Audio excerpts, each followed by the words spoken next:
What? He's so toxic. I'll never give him my child. Inge. Man, pregnant. Where? I carried this child for 9 months. There's no way that I'm giving it to him. Hey, sister, auntie, grandmother, mother, sit down. Let me tell you why is it important that children have access to their father and their father's rights in South Africa. Fatherless nation. Sweet Guluva and Ashley Ogle just reminded us of the fact that most South African children are raised by a single mother while their fathers are still alive. Is this a question of saying that do fathers don't have rights? Does South African law support fathers and protect them? A long answer is yes. Hi, welcome back. My name is Bonso the Feminist. Please do subscribe if you like this content and actually comment in the comment section law series for me to continue on doing these videos so that we can educate each other. This video is not for legal advice but for educational purposes. That's the disclaimer. Let's start. Do South African fathers have rights? Biological fathers have rights? Automatically, no. If you are not married, if you are not living with the mother, and if your name is not registered on a birth certificate, you don't get those rights automatically. Why is that such a question? Remember that South African law, when it comes to Children Act 38 of 2005, does make sure that the best interests of the child are being well taken of without compromising any of the parents. Mostly because of the dispute between the parents, the children end up being the one who are being hurt more. But how do the fathers, if they want to have access to their child, how do they go about it? The first thing, you must consent to be a father of the child, which means that you acknowledge that you are the one who has impregnated the girl in particular so that the child is here in this earth. You have to acknowledge that fact. And then by acknowledging that, it means your name must appear on the birth certificate of the child, and you don't need to have the same surname as the mother. You don't need to be married to the mother. That's what I'm saying. The second one, you have to pay damages. This is according to customary law, which means that you have to lower the child so that you can be recognized as the father of the child. Contribute to the child upbringing. Most of the time, our fathers, they just come and check if we're doing. Some of us, we see our fathers once in 3 years. So that doesn't mean that you're contributing to my upbringing because you don't see what I go through the day to day. You don't even understand where I am emotionally, mentally, physically, what is happening with me. So you have to contribute to the upbringing. This is not about money. This is more about being physically, emotionally there for the child. That will allow you to be the father of the child. You can be the father of the child biologically, but if you are not doing what the father is supposed to do, then you won't be the father of the child. If you try to maintain contact, this is what I was saying, that many fathers, they don't maintain contact. They just stay in the background and then come after 10 years, come after 3 years to say, you are my child, and try to claim me. No, you're not my father. You're my biological father, but legally you're not my father. There's a difference between a biological father and a legally recognized father.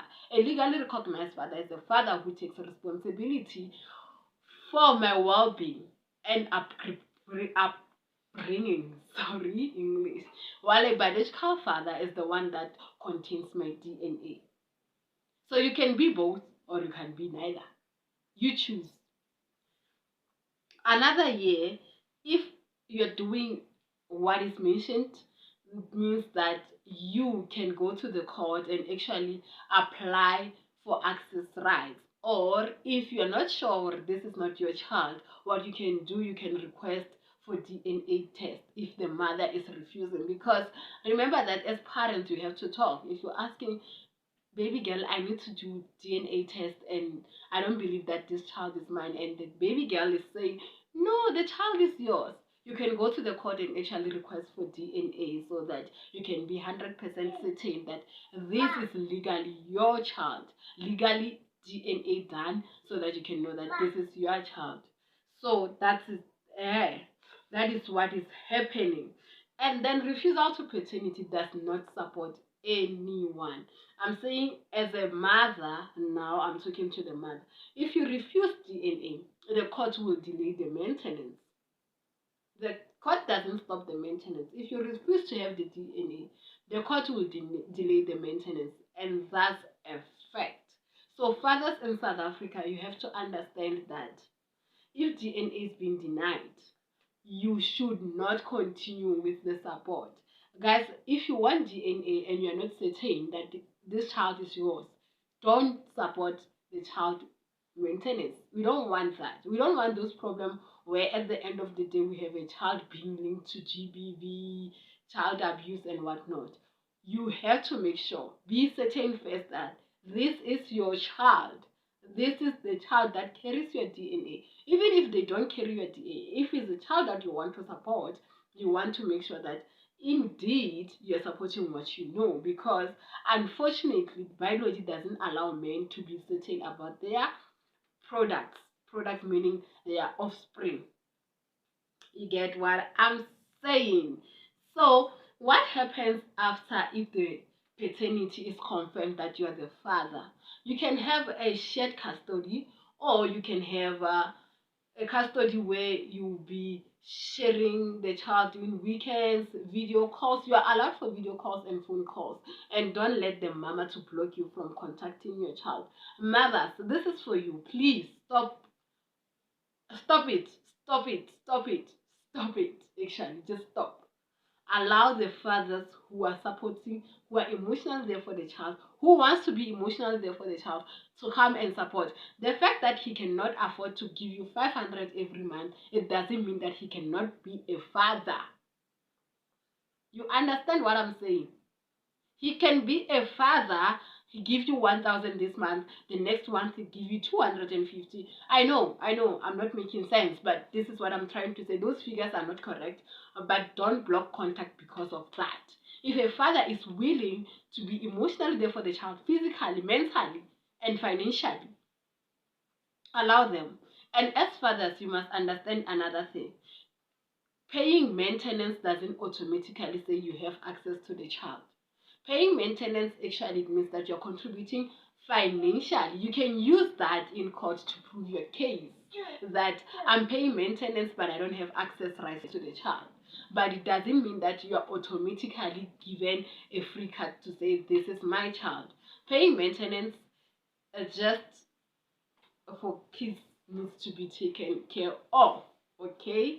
That's what I mean, because the court sometimes might say that you are paying maintenance, but you are not mentally stable, you are abusive, you are erratic. So this behavior, we cannot allow such behavior without supervision. Sometimes without supervision, you need to be supervised when you visit the child. Because let me tell you something, in South Africa, and people, they don't believe me when I say this, the court will never alienate a parent intentionally because they hate you because of your gender. The court, when you go to the court, you present yourself the way you present yourself. You give evidence the way you give the evidence. Remember, this is a civil dispute. So it's ruled on balance of probabilities, meaning that who says what, how. So if you go to the court and show that when you have muscles, you can beat people, you are erratic, you are stubborn, actually, it won't go your way. Just know that it won't go your way.